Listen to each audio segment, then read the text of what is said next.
Hello students, आज हम maths की वर्कशीट सॉल्व करेंगे। क्लास 5th की सब टॉपिक है इसका सिमेट्रिक एंड असिमेट्रिक शेप्स। इसमें आपको सिमेट्रिक और असिमेट्रिक शेप्स के बारे में बताया जाएगा। देखिए, is the dotted line on each shape a line of symmetry. यहाँ पर आपको बहुत सारे शेप्स दिए हुए हैं, देखिए, और इसमें एक डॉटेड लाइन बनाई हुई है। तो ये क्या सभी जो शेप्स हैं उनमें लाइन ऑफ सिमेट्री है या नहीं है? ठीक है, मतलब लाइन ऑफ सिमेट्री वो होती है बच्चों जो किसी भी शेप को इक्वल डिवाइड कर देती है। जब आप उन दोनों पार्ट्स को एक दूसरे के ऊपर रखेंगे तो पहला पार्ट को दूसरा वाला पार्ट पूरी तरीके से कवर कर लेता है। ठीक है, जैसे आप पहला इस स्टार को देखिए, अगर आप स्टार को फोल्ड करते हैं, जहाँ पर ये लाइन है, लाइन ऑफ सिमेट्री जो है उसको फोल्ड करेंगे तो फिर जो स्टार का फर्स्ट पार्ट है उसको, जो फोल्डेड पार्ट जो है उसको कवर कर लेगा पूरा। ठीक है, तो आप देख पा रहे हैं, तो ये क्या कवर कर रहा है? अगर ये लाइन ऑफ सिमेट्री है तो आप यहाँ लिखेंगे यस, तो मैंने लिखा है फर्स्ट में यस। ठीक है, सेकंड वाले को भी अगर आप फोल्ड करेंगे तो फिर ये भी बन जाएगा। जैसे अगर आप इसे बीच में से कट कर देते हैं तो एक ट्रायंगल बनेगा और दूसरा ट्रायंगल बनेगा, और एक दूसरे के ऊपर इसे जब रखेंगे तो ये दूसरे को कवर कर लेगा। ठीक है, तो दूसरे वाले में भी आप यस लिखेंगे। इसी तरीके से थर्ड वाले में भी है लाइन ऑफ सिमेट्री, फोर्थ में भी सेम है, बट फिफ्थ वाले फिगर को आप देखिए, शेप को। फिफ्थ वाले में जहाँ पर लाइन है, अगर आप वहाँ से उसे फोल्ड करते हैं तो जो ये बड़ा वाला जो ट्रायंगल है उसको ये छोटा वाला जो ट्रायंगल है वो कवर नहीं कर पाएगा। तो इसमें आप लिखेंगे नो, ये लाइन ऑफ सिमेट्री नहीं है। ठीक है, अब यहाँ पर एक हार्ट का शेप दिया हुआ है, इसको फोल्ड करेंगे तो इसमें भी ये लाइन ऑफ सिमेट्री है, तो यस लिखेंगे। इसी तरीके से सेवन्थ वाले और सेवन्थ वाले में भी यस आएगा क्योंकि ये इसको कवर कर लेगा पूरा। ठीक है, बट एट्थ वाले फिगर को देखिए, शेप को, इसको जब आप फोल्ड करेंगे तो ये इसको पूरी तरीके से कवर नहीं करेगा, तो इसमें हम नो लिखेंगे। ठीक है, क्वेश्चन 2 है, draw line of symmetry on each shape.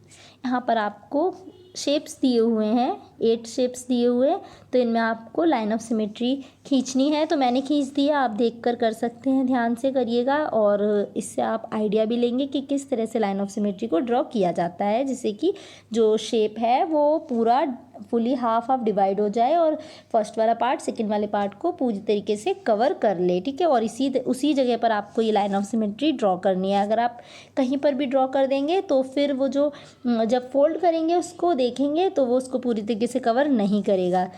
ठीक है, इस चीज़ पे ध्यान रखना है आपको।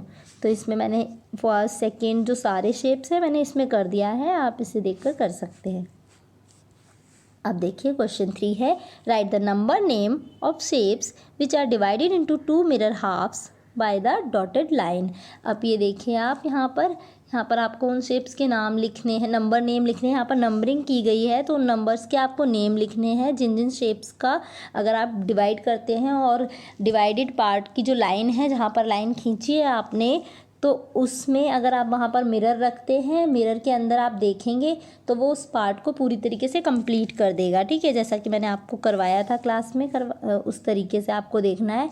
अब देखिए, आप फर्स्ट वाले शेप को देख रहे हैं, ये पूरी तरीके से हाफ डिवाइड हो रहा है। अगर आप इस लाइन पर मिरर रखते हैं तो जो फर्स्ट वाला पार्ट है और उसकी जो मतलब वो जो है पूरा दूसरे उसमें मिरर में दिखेगा, जिससे कि पूरा कंप्लीट हो जाएगा। ठीक है, पूरा जो ये फ्लावर टाइप का जो भी डिज़ाइन है वो उसमें दिखाई देगा। तो यहाँ पर मैंने 1 लिख दिया है। इस तरीके से आप सेकंड वाला देखिए, सेकंड वाला भी सेम है, और थर्ड में आपको ये जो लीफ दिखाई दे रही है, बट ये जो इसमें लाइन ऑफ सिमेट्री खींची हुई है वो सही नहीं है, इसलिए मैंने इसको नहीं लिखा है। ठीक है, कि ये 2 मिरर हाफ्स में उसे डिवाइड नहीं कर रहा है, फोर्थ वाले में कर रहा है।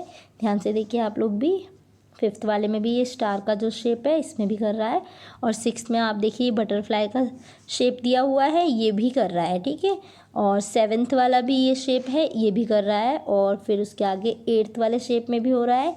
देन नाइन्थ में आप ये देखेंगे, ये वाली जो बटरफ्लाई है, अगर आप इसको फोल्ड करेंगे या फिर मिरर से देखेंगे तो आपको ये पूरी फुल बटरफ्लाई नहीं दिखाई देगी, बट ये वाले में आप देख रहे थे, फोर्थ वाले वो सिक्स्थ वाले में देख रहे थे, अगर आप इस लाइन ऑफ सिमेट्री पर अपना मिरर रखते तो आपको फुल बटरफ्लाई दिखाई दे सकती थी, या फिर आप इसे फोल्ड करते तो पूरी बटरफ्लाई कवर कर देता फर्स्ट वाला पार्ट सेकंड वाले पार्ट को। ठीक है, अब देखिए 10 वाले में भी हो रहा है, तो 10 भी है, 11 भी है और 12 भी, 13 भी, बट 14 आप देखिए ध्यान से, यहाँ पर फ़िश की लास्ट में फ़िश में यहाँ पर लाइन खींची हुई है, ये लाइन ऑफ सिमेट्री, जो कि बिल्कुल गलत है। इससे फ़िश बिल्कुल भी सही डिवाइड नहीं हो रही है, ठीक है। अब ये 15 है लास्ट में, ये देखिए, हाँ ये भी हो रहा है। तो जो डिवाइड हो रहे हैं उनके नंबर नेम्स आपको लिखने हैं, जैसा कि मैंने यहाँ लिख दिए, तो आप भी लिख लीजिएगा, ठीक है बच्चों। ओके बच्चों, थैंक यू।